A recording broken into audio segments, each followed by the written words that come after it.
Friends, good evening. இன்றைக்கி நம்ம உளுந்து போண்டா எப்படி பண்ணுறதுன்னு பார்ப்போம். இப்போ இந்த டம்ளரால் இது 100 டம்ளர் ஒரு டம்ளர் ஊற வச்சேன். 1 ஹவர் ஊற வைக்கணும்.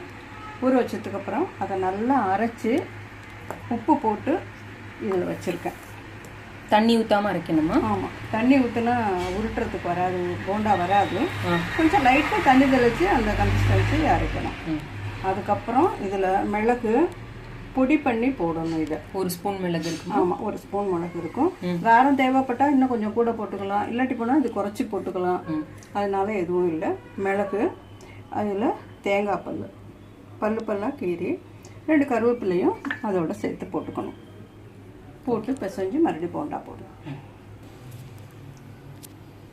இப்போ இந்த மிளகு பொடி பண்ணி வச்சுருக்கேன், இதை இதோட சேர்க்குறேன். இந்த அரைச்சி வச்ச உளுந்து மாவோட சேர்க்குறேன். பல்லாக கீறின தேங்காய் கீத்து இதையும் இதோட சேர்க்குறேன். சேர்த்துட்டு 2 கருவேப்பிலை பிச்சு அதோட வாசனைக்கு போட்டு இப்போ எல்லாத்தையும் சேர்த்து பிசை. எண்ணெய் காய வச்சுருக்கேன் அடுப்பில். அடுத்தது இதை உருட்டி எண்ணெயில் போட்டு பொரிச்சு எடுக்க வேண்டியதுதான்.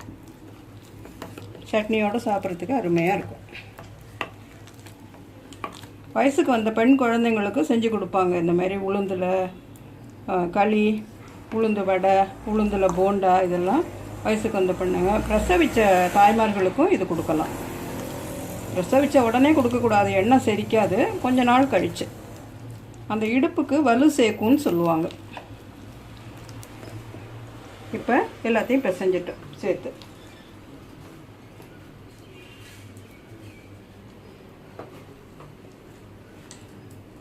அந்த கன்சிஸ்டன்சி பார்த்துட்டு ரொம்ப திக்காக இருந்ததுன்னா லைட்டாக தண்ணி தெளிச்சுக்கலாம்.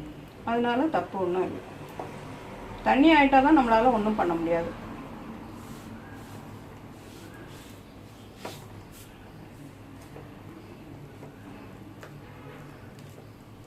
கொஞ்சம் தண்ணி தெளிச்சுக்கலாம்னு நினைக்கிறேன். ரொம்ப திக்காக இருக்க மாதிரி இருக்கு.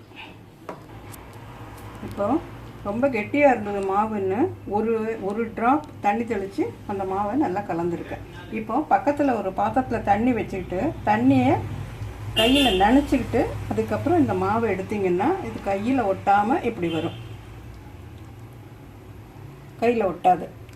நல்லா உருட்டிட்டு காஞ்ச எண்ணெயில் போடணும். எண்ணெய் காஞ்சிட்டான்னு பார்க்கறதுக்கு ஒரு துளி மாவு எடுத்து அதில் போட்டிங்கன்னா அது டக்குன்னு மேலே வரும். அப்போ தான் எண்ணெய் காஞ்சிட்டுன்னு அர்த்தம். இப்போது இது நல்லா உருட்டி இருக்கும், இதில் போட அடுத்தது உருட்டும் போது மறுபடியும் தண்ணியில் கை நனைச்சிக்கிட்டு அதுக்கப்புறம் அடுத்தது உருட்டணும். அப்போ தான் அது பாருங்கள் கையில் ஒட்டாமல் வருது பாருங்கள். கையில் ஒட்டாமல் நல்லா உருட்டி போடுறதுக்கு வசதியாக இருக்கும். அடுப்பு சிம்மில் வச்சுக்கோங்க.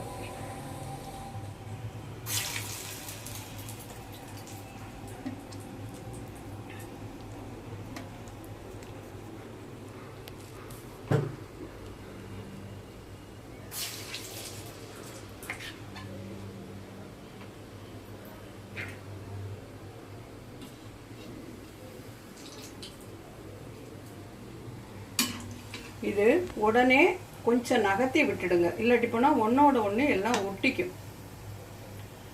அந்த ஷேப் வந்து மாறி போயிடும் உங்களுக்கு. இப்படி தனித்தனியாக இருக்க மாதிரி போட்டு ஒரு செகண்டுக்கு இதை அப்படியே திருப்பி விட்டுட்டிங்கன்னா நவுந்துக்கும். அது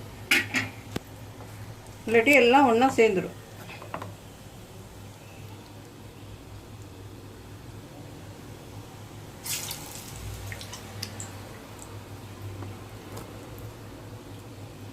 கையில் ஒட்டாமல் வருது பாருங்கள் தண்ணி தொட்டு நம்ம உருட்டும் போது.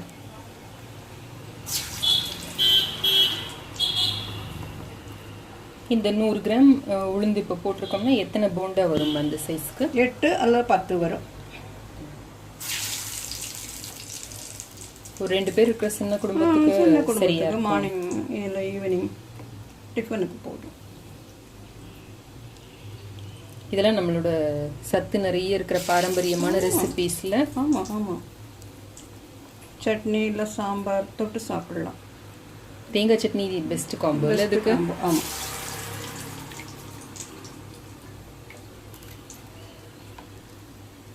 போதும்னு நினைக்கிறேன். அடுத்த வீட்டுக்கு போட்டுக்கலாம்.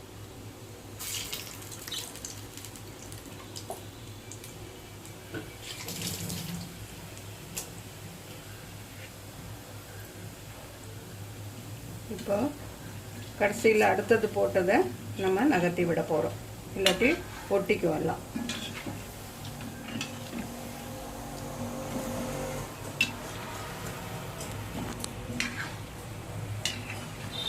இது உளுந்து மாவு அரைச்ச உடனே பண்ணணுமா?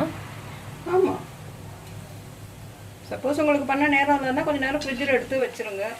அதுக்கப்புறம் செய்யறதுக்கு கொஞ்சம் நேரத்துக்கு முன்னே ஃப்ரிட்ஜிலேருந்து எடுத்து வச்சுருங்க. ஃப்ரிட்ஜில் இருந்தால் கொஞ்சம் கெட்டியாக ஆகிடும் மாவு. ஒரு 1/2 மணி நேரத்துக்கு முன்னாடி எடுத்து வச்சுட்டு அதுக்கப்புறம் செய்ய ஆரம்பிங்க.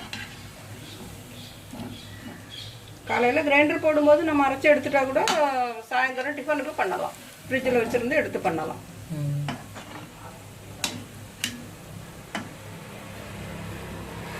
இட்லிக்கு தோசைக்கு அரைக்கிறப்ப கொஞ்சம் கூட அரைச்சிக்கிட்டா கூட அதில் கொஞ்சம் எடுத்து வச்சு எடுத்துக்கலாம். ஆமாம்,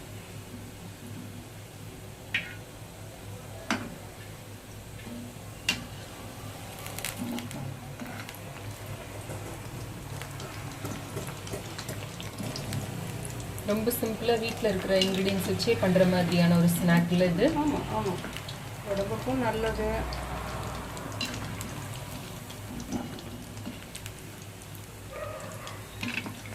இதில் நம்ம பெருங்காயம் இஞ்சி அப்படிலாம் எதுவும் போடல, மிளகு மட்டும்தான் போட்டிருக்கோம்ல. ஆமாம், மிளகு மட்டும்தான் போட்டிருக்கோம்.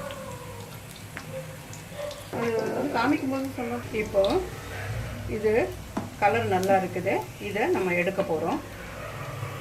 எடுத்து வச்சுட்டு இதுக்கு காம்போ வந்து தேங்காய் சட்னி ரொம்ப நல்லா இருக்கும். தேங்காய் 1 பங்குன்னா பாதி பங்கு பொட்டுக்கடலை. 1 கப்பு தேங்காய் போட்டால் 1/2 கப்பு பொட்டுக்கடலை போட்டு தேவையான பச்சை மிளகா, சில பேருக்கு காரம் தேவைப்படும், சில பேருக்கு காரம் தேவைப்படாது, அது அவங்கவுங்க விருப்பத்தை பொறுத்தது.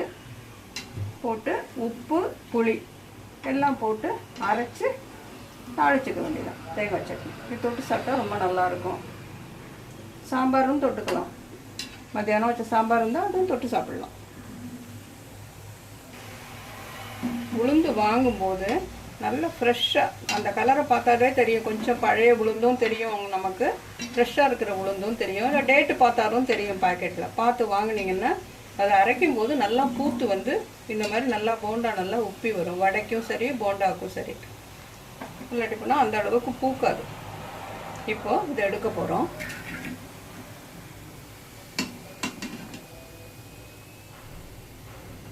இதை எடுத்து தோசைக்கல்லில் போட்டுருவீங்கல்ல, நல்ல ஐடியா. ஆமாம், ஒரு ஓரமாக ஒதுக்கி வச்சிடலாம். அந்த மாதிரி நம்ம வடை இது எது சுட்டாலும் இந்த மாதிரி ஓரமாக ஒதுக்கி வச்சிட்டோம்னா அதில் இருக்கிற எண்ணெய் பூரா நடுமயத்தில் வடிஞ்சிடும். அதுக்கப்புறம் நம்ம தோசை சுடும்போது அதை யூஸ் பண்ணிக்கலாம். அதுக்காக தான் இதில் எடுக்கிறது. நல்ல ஐடியா. இப்போ அடுத்த ஈடு போடுவோம்.